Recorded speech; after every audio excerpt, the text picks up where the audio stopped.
क्यों यह नाटक करते हो राजनीतिक विश्लेषक? मैं आपको एक एक चीज का आपको जवाब दे दूं। जहां तक आपका ये सरहद का बात है, आज जो 865 का ही जवाब जब माननीय गृह मंत्री जी जब लोकसभा में कहे, जरा देखे नहीं कैमरा किधर को पैन किया आपके तृणमूल के नेता को, कि उनको हम जवाब दे रहे हैं कि 450 किलोमीटर का जमीन नहीं मिला।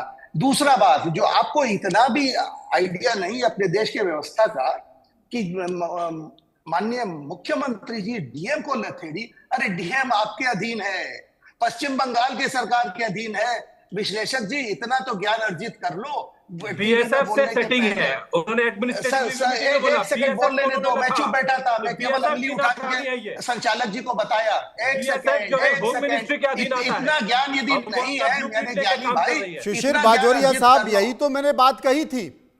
तौसीफ साहब, यही तो मैंने बात की थी कि दो विषय, लॉ एंड ऑर्डर और जमीन, ये राज्य के होते हैं।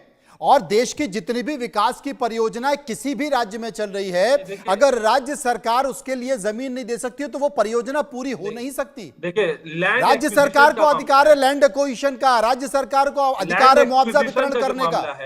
नहीं, लैंड एक्विजिशन का मामला है। अभी आपको कीर्ति साहब ने समझाने की कोशिश की कि भाई जब डिमांड किया जाता है, हाँ। जब बीएसएफ जब ये होम मिनिस्ट्री अगर जमीन का डिमांड करती है, तो ये होम मिनिस्ट्री का ड्यूटी है कि वो स्पेसिफाई करे कौन सा जगह कहां से स्पेसिफाइड है मेरे भाई, आपको पता नहीं है, फिर ज्ञान अर्जित कर लो, अपने ज्ञान अर्जित कर लो को हटाने के लिए ज्ञान अर्जित कर लो। लेटर लिख के दे देंगे। नहीं,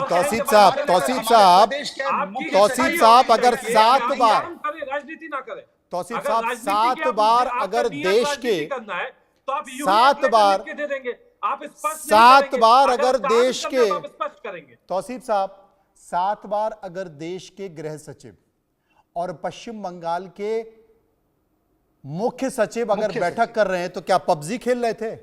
अगर ये चर्चा नहीं हुई होगी तो क्या पबजी खेलने की चर्चा हो रही होगी? क्या पबजी खेल नहीं 70 बार बैठ जाए और जो काम जो मुद्दे की बात है वो ना बोले तो हमारे विश्लेषक जी अज्ञानी हैं, यही मिलता है ज्ञान नहीं है तरफ से। अरे मेरे भाई ज्ञान अर्जित करके फिर राजनीति करो।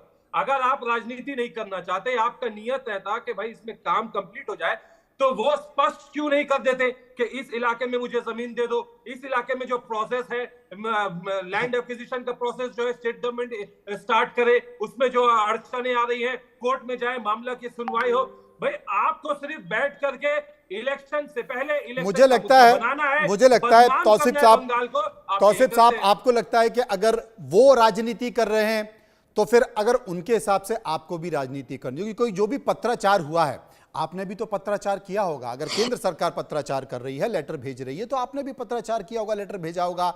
उन सबको सार्वजनिक करना चाहिए। देखिए, दूध का दूध पानी का पानी हो जाएगा। आप प्रेस कॉन्फ्रेंस कीजिए, मैं आपसे कहता हूं टीएमसी को प्रेस कॉन्फ्रेंस करना चाहिए, ममता बनर्जी को प्रेस कॉन्फ्रेंस करना चाहिए, कीर्ति आजाद उस प्रेस कॉन्फ्रेंस में बैठे और लिखे कि देखिए हमने कितनी बार ये पत्र भेजे, कितनी बार ये पत्र लिखे जिसमें हमने कहा कि आप हमको आइडेंटिफाई जमीन दीजिए, लेकिन हमें कोई उसका जवाब नहीं आया। दूध का दूध पानी का पानी हो जाएगा कि राजनीति कौन कर रहा है कौन नहीं। लेकिन इस बीच बीजेपी के सांसद हैं सौमित्र खान, वो इस मसले पर क्या कह रहे हैं एक बार सुन लेते हैं। संजय शर्मा ने उनसे बात की। बीजेपी के वरिष्ठ नेता सांसद बंगाल से हमारे साथ में मौजूद है। सर, अमित शाह जी ने कल आरोप लगाया ममता बनर्जी पर कि वो रोहिंग्या और बांग्लादेशियों को घुसपैठ को बढ़ावा दे रही है पश्चिम बंगाल में। ममता बंदोपाध्याय 100% उसका मानसिक रूप से वो इंडियन नहीं है और 100% वो जो रोहिंग्या लेके आ रहा है, फिर इंडियन में इंडियन आपका आधार कार्ड और वोटर कार्ड बना दे रहे, पर वहां से सप्लाई दे रहे पूरा भारतवर्ष को। अभी इंडिया भारत खतरे में है। अमित शाह जी ने जो बिल लेके आया, इसका हर स्टेट में, हम तो बोलेंगे हर स्टेट में इसका तदंत होना चाहिए। जो भी बांग्लादेशी रोहिंग्या को देखेंगे पकड़ के उसको जेल में अंदर डालना चाहिए। सिर्फ फेंसिंग के लिए जमीन नहीं दे रही पश्चिम बंगाल सरकार। अमित शाह ने आरोप लगाया कि 10-10 रिमाइंडर दिए हैं गृह मंत्रालय ने, उसके बावजूद भी फेंसिंग के लिए जमीन देने को तैयार नहीं पश्चिम बंगाल सरकार। पूरे के पूरा विश्व का जितने सारे टेररिस्ट है ममता बनर्जी लेके आ रहा है, तो अभी उसलिए वो जमीन नहीं देगा क्योंकि वो फॉरेंसिक कल्चर से चलती है।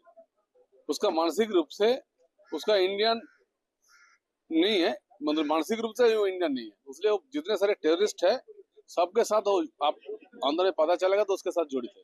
सर, ऑक्सफोर्ड यूनिवर्सिटी में ममता बनर्जी ने कहा कि वो भारत की आर्थिक स्थिति पर जो विश्व की जो रिपोर्ट है उससे वो सहमत नहीं है, इस पर उनका विरोध हुआ है।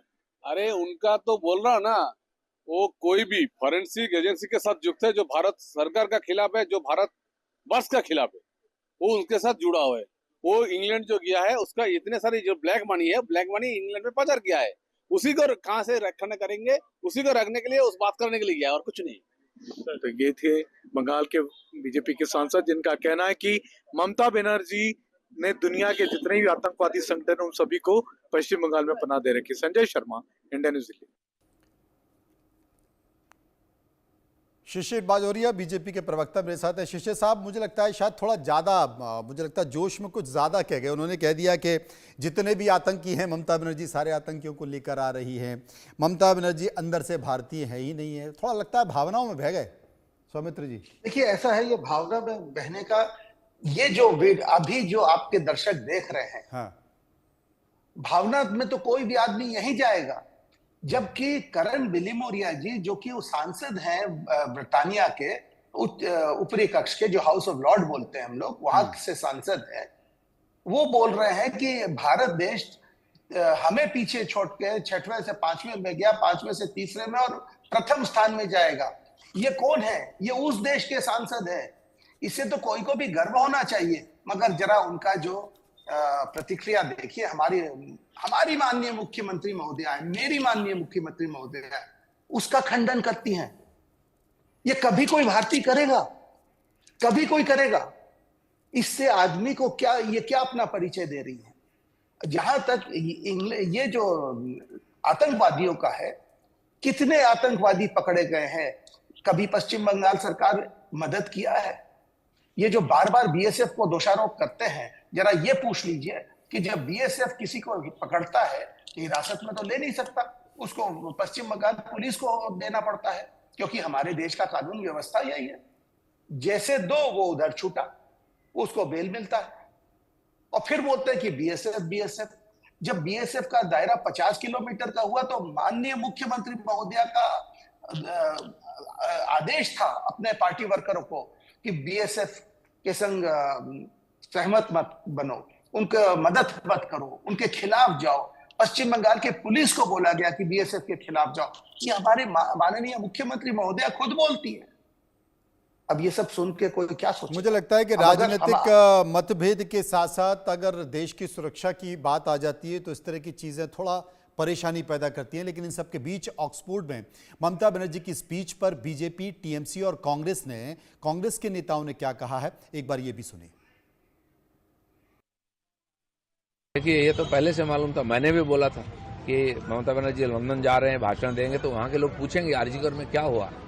आज आरजीकर जैसा घटना तो पूरा बंगाल में हो रही है। महिलाओं की कोई सुरक्षा नहीं, सबसे नाबालिग शादी लड़कियों की बंगाल में हो रही है। हजारों लड़कियां प्रेग्नेंट है, अंडर एज। क्यों हो रहा है? ये क्या चल रहा है समाज में, ये सबको मालूम है। तो वो अगर प्रश्नों कोई करेगा, उत्तर देना है। आप बिगड़ जाएंगे, नाराज हो जाएंगे, कौन छोड़ेगा आपको? I totally condemn it.